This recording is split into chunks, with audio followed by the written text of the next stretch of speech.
Welcome back to the Stephen Knight Show. Our next guest is a singer-songwriter, humanitarian, and an arts professor. His chart-topping single, Rollin, is available now, and his EP, Frequency, will drop October 9th. Please help me welcome the super talented Alex Harris. Welcome to the show. Thank you, man. Thank you so much for having me, Stephen. Glad to be here. Most definitely, most definitely. So tell us a little bit about you. Like, where are you from? How'd you get into music? Yeah, well, I'm from Red Clay Hills of Georgia, a little town called Manchester, about an hour and 15 minutes outside of Atlanta, Georgia. Okay. So, we just tucked away there. Yeah. Come from a musical family. Is 8 of us, so 5 boys, 3 girls. Wow. I have 4 brothers, 3 sisters, and we grew up doing music, walking around the house, in the backyard, in our father's church and mother's church in Manchester, a little small congregation. And that's how I got my music started. Wow. And that's where I am. Yeah. And I mean, like I said, you're an arts professor. Talk about that. Well, one of the things that I got into doing lectures and for universities, colleges, other activities after and doing residencies there as an artist in residence and professor in the humanities, which focusing on how the arts impact culture.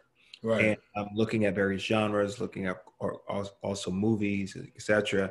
And other forms of art, visual arts, etc. I think that the arts as a whole, whatever genre it is or medium it is, it impacts the human behavior in some way, whether we know it or not.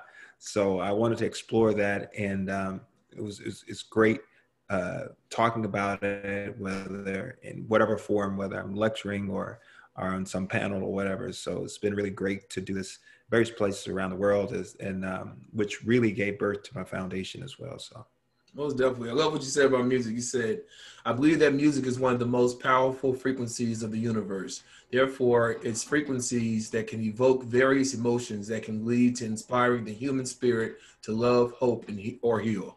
Talk about that. Well, I like to use the example of when because we all are experiencing the global pandemic and have been touched in some way or another. And in the beginning of when no one knew what was going on, period. Right. And they just saying we're going to have to lock down and all that crazy stuff. And I was like, whoa, it was really overwhelming. And anybody would tell you I'm not a person that just easily get overwhelmed or frazzled about. You don't take me as a person that gets frazzled. Yeah, I started looking at everybody else. I'm like, maybe something, what are we doing? And I'm in the middle of doing music. We were writing, we were on a roll, I'm traveling. And then all of a sudden it's like, so we gasp for breath, and it's like, what do we do now? Yeah. So the frequencies, I think a major contributor in retrospect to that was, the media. We had so many forms of media that were feeding into us, and we were buying into that, and it created this kind of like fear. Hysteria, yeah. Right. And so, when I think about the frequencies, how media is used for different frequencies, it has various frequencies and impact us in different ways. It's like, how can we use music, one of the most powerful frequencies of the universe? We hear about fire, we hear about water. But, I think the music has something equally as great. Yeah, most definitely. Well, this year has been crazy, pandemic, and then the racial, divide in our country, especially after the passing of George Floyd. It's like worldwide we saw these protests. Can you speak? How did that impact you? Seeing that those deaths, seeing Breonna Taylor, these other situations going on. How is that as an artist and as a Black man? Well, as a African American, one of the things I look at is, I grew up in the South, and I tell people when you talk about soul music, and I think that it's one thing to mimic it. And it's another thing to actually experience what I consider this soul experience, right? Yeah.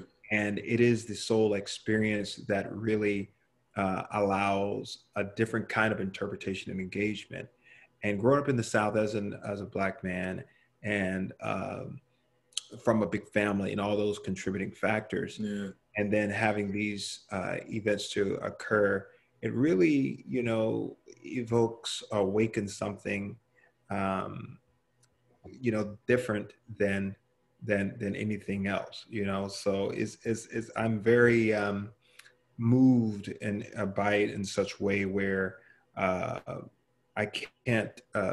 I didn't have the words. So I was just kind of like stalled on top of the pandemic Mm-hmm. and trying to figure things out, and didn't really. And so it really gave birth during this time to what we know today as a frequency, because it was those frequencies of music that raised a vibration internally that allowed me to become really one in a way that I am not with the music, to be able to give birth to what we know today as our Yeah. EP that I'm super excited about. Yeah. Well, yeah, let's talk about DP. So frequency, it drops on the ninth. So you didn't have access to a studio, didn't have access to sound engineer. So you purchased your own equipment, ordered it in, and you said it was a lot of back and forth between emails and sharing files, but you got it done. Talk about that process. I think a lot of us, some people, they sat around, watched movies. Netflix saw a crazy uptake in their viewership. Some people ate themselves to death, drank themselves to death, but you were making music. Tell us, what was the decision to take to move forward and to do this?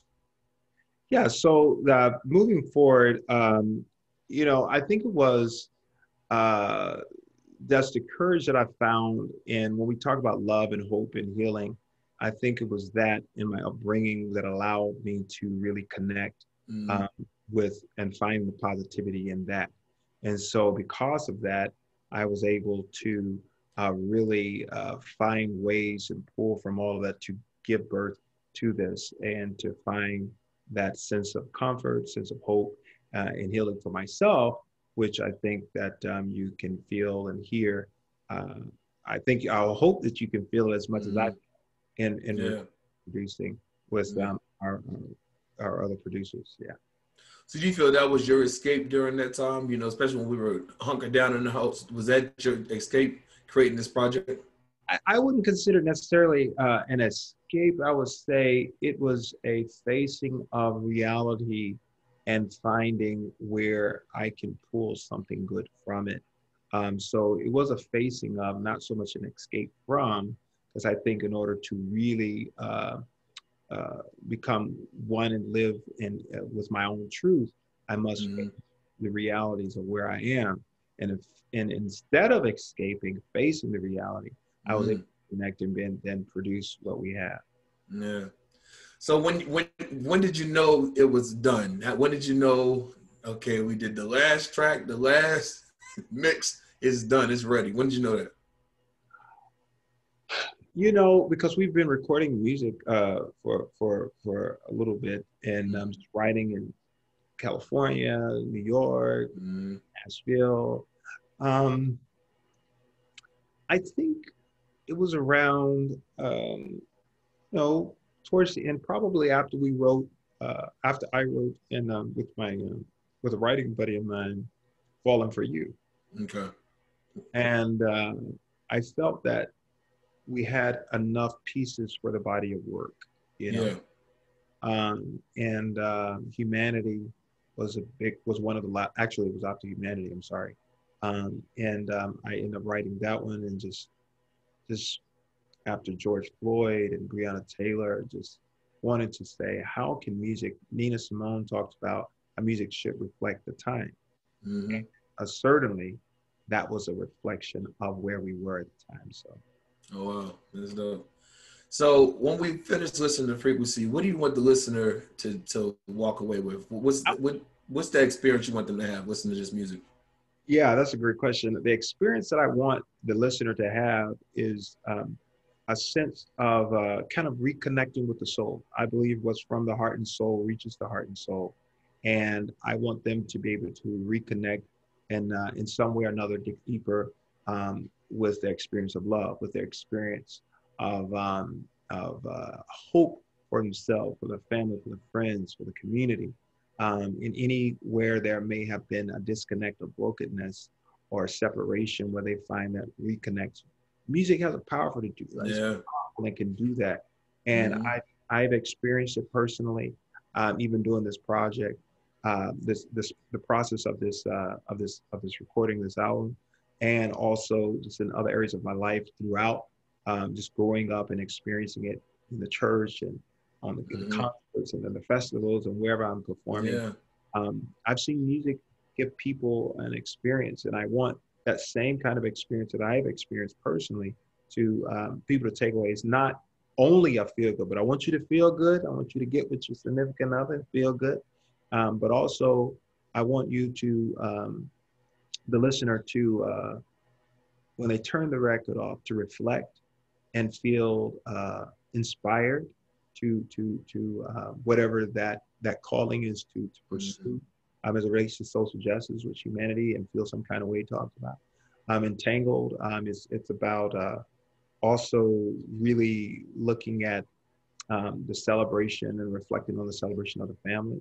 So it's those experiences that we really want. And my team and I, when I talk about the body of work, it's like, and everybody agrees. And I believe there's no better time than now to do that. Most definitely. And you've performed with the likes of Al Green, the late, great Aretha Franklin, John Legend, her, Brandy, and Lionel Richie. What were some of the highlights that you can tell us about just some of those experiences? It was really great and it's always great to be among great talent. And so one of the talents that really being among great talent is really, for me, inspiring, and it evokes something internally that I cannot generally explain, right? I don't have the adjectives to convey. And it was absolutely amazing just to be in the presence over, the different places from John Legend to, the Doobie Brothers. Or Lionel Richie. Oh my God, that was phenomenal. But some of these legends and other peers of mine and in the entertainment industry just really feed off. I appreciate great talent and people who take time to really hone their gifts and talents and share them in whatever way that they feel called to share. Yeah, it's nothing like it. Absolutely. Yeah. We'll talk about Rollin. Rollin is already chart topping. It's your chart topping single, but is available now. Tell us about this song. So Rollin is all about finding love and searching for love, finding love, and that song has a lot to do. I didn't write that song. In fact, Sam Ashford wrote it with Nicole and JC. JC, you may remember him from NSYNC. But I connect. So I believe in great music, even as a writer. I'm a writer, an artist that has to write everything that I perform. In fact, I record classics like Cry to Me is one of the classics I recorded on the EP. But, it's about the ability to connect with great music. And great music, by that I mean that it tells a story and is something that I can feel. And if I feel it, oh man, I hope that you can feel it. And so it's really about my ability to really connect authentically, that it comes across authentic, and it's really inspiring in so many different ways. Most definitely. So when you're not listening to Frequency, who else are you listening to? I feel a lot, believe that. Man, just great music. Depends on the day. I mean, from her to John Legend to Alicia Keys. I mean, all the greats. Sometimes I go through my Motown playlist, Marvin Gaye, Al Green, Aretha Franklin. Oh man, I can just go on. I go across the board. Music, if you're a music connoisseur, there's so much out there. And being from the South, we got a lot of country stations too, man. I'm like Ray Charles, and when Ray Charles really and he doesn't even know it. He got to listen more to country music because he started talking about the story. And as a songwriter, when Ray Charles did his whole country record, and I'm being in Georgia, they have a lot of country stations, but I never really given the attention until I heard Ray Charles talk about how the stories and so on and so forth. And that's when I really start to tell and I allow the storytelling from that, because we can pull from everything, man. The music, songs, the stories, the stories in the country, Western music, and the old folk songs. A lot of sometimes stuff, putting my soul flavor to folk type music, picking the guitar, and so it's great music, man. So I just love it, you know. Most definitely. Well, tell us about ACT. You run, is it ACT or is it ACT? It's ACT. It's the Arts Conservatory for Teens. It's the ACT. Mm-hmm. And basically, it's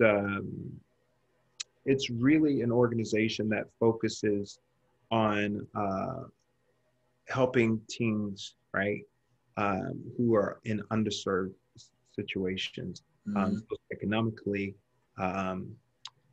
just on a social scale, or sometimes academically, and we wanted to utilize the arts as a catalyst to help those students who do not have accessibility or opportunity to have the access to excel, provide that equitable opportunity. And we've seen great outcomes, from, started in a community where the high school dropout was accelerating. African-American, Latino, Hispanics. Yeah. My team and I were able to go into the community and to provide these resources of the arts by professional teaching artists, and see that school dropout rate that was accelerating decline, and 100% of the students who come through our organization since we started, they've graduated from high school with a diploma. 90% of those students have gone into higher education institutions. Some of them never even would have dreamt of going to a higher education. Right, yeah. And so we know, when I say the power of the arts, man, I see it first. Facts. Facts. I mean, we serving it 2,500 students a year, sometimes more, through what we do with our organization. Well, that's dope, and thank you for all that you do. That's big. I used to work with the youth in another life, and sometimes they're so left behind, and so it's good that we have arts and other things that can take their mind off of some of the circumstances sometimes. You know what I mean? Sure. Well, before we wrap, let us know where we can keep up with you. What's the best way to keep up with Alex Harris got going on? You can follow me at alexharrisofficial.com. That's AlexHarris OFFICIAL.com. And there, all of my social media handles, Instagram, Twitter, Facebook, and also Thursday night, 8:00 p.m. Is my live stream album release party performance. I'll be performing live with my band, and right in the comfort of your own home, car, while you're jogging, I don't know, whatever you're doing, kicking it, and the gym, whatever. Yeah. And you can go to YouTube. It's going to stream live from YouTube. And after the performance, I'll be chatting. So hang around, just you can start a watch party. Just copy the link to Facebook with your friends. But go there, subscribe, so you can set the reminder. And then it's going to be a lot of fun. And the EP drops on that night at midnight. Yeah, at midnight. Yeah. I'm excited. So you can pre-save it as well. So you can go to my social media, whatever, pre-save it so you don't forget. So first thing when you wake up, bam, and you can jam to some of the stuff we've been working on. Most definitely. Again, the single's called Rollin, which is available now. The EP Frequency comes out on the 9th. Our thanks goes out to Alex Harris for joining us tonight. Wish you continued success and congratulations on the new EP. And for more information, you can go to our website, thestevenknightshow.com. We're right back after this.